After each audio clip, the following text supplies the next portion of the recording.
Good evening, ladies and gentlemen. I know you probably are having a difficult time seeing me right now. That is because it is 8:40 and I just left the house for the first time today, about 20 minutes ago. That is what happens when you are stuck without a car for the day because all of your family works and you just don't have any means to get anywhere because it's South Florida. Speaking of evenings in South Florida, I had an exquisite time just shooting down Boynton Beach Boulevard. Dusk around me.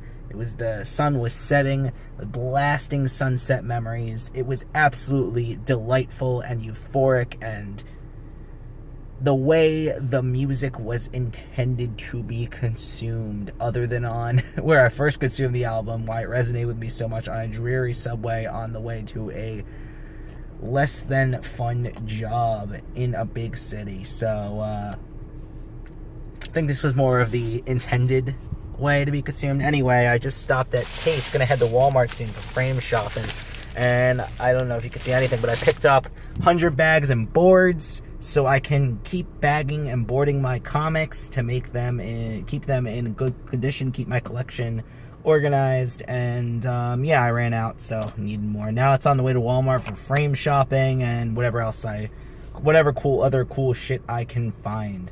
I have some other stuff to talk about, but I think I'll get to that in a bit. I decided on the way to Walmart that I would just stop by Toys R Us.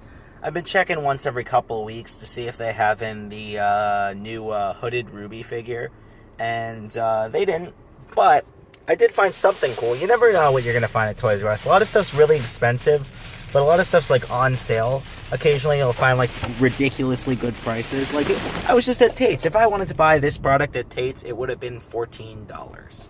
So I got it for $6. This is Ed from Cowboy Bebop, my favorite Cowboy Bebop character, pop figure. So I'm like, this is pretty cool. I get it out of the box, put it in my apartment. Pretty nice, and it has nice design. I like how they added the detail on the cheeks a little bit. Obviously, you're not going to get the best designs with Funko, but occasionally they have some gems, and I would throw this in the gem category, especially Cowboy Bebop merch. Like, how uncommon is that outside of Japan? Anyway, time to actually go to Walmart now. I saved that for last since it's open 24 hours, but before I do that, I thought I'd start telling this story that happened to me last night. Last night, I was plagued with one of the I think I could call the worst nightmares I ever had. So bad because in the reality of the dream, I felt like I was living in this dream for a month.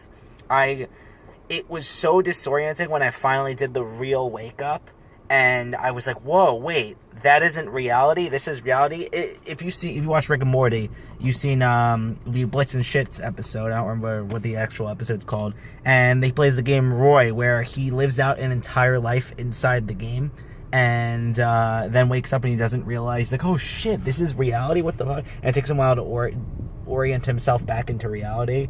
That's exactly how I felt this morning, waking up from this what felt like a month-long dream, and it was a nightmare of a dream. I was kidnapped and put into slavery. I was living with a bunch of other slaves my age, and we were forced to perform manual labor, in a sense, but it wasn't really like, this may be symbolic of shit, it wasn't like manual labor, like moving shit. It was like all computer work. It was all sitting at a desk doing computer work. And it would be from like 8 a.m. to 8 p.m. We'd be working at these desks. And then we'd be shifted back in the room where we could talk amongst each other. But then after a while, we had to be quiet and go to sleep. And a couple of times, me and a bunch of people tried to escape. And we would get caught and we would get beaten for it. Like if we were actual slaves. And I felt the pain in the dream. So if you've ever had a dream like this, you know how horrible and just all hope is lost by the end of the dream.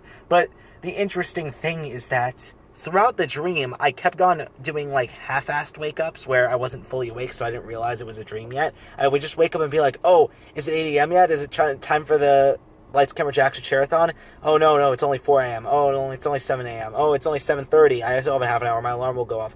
And it still didn't click that I was like dreaming yet. It was still weird. I was just waking up, like checking the lights, camera, checks, and charathon, and then each time I would fall back into the dream. And sure enough, I slept through my alarm and did not make it. I did not get to watch the lights, camera, decks, and charathon live.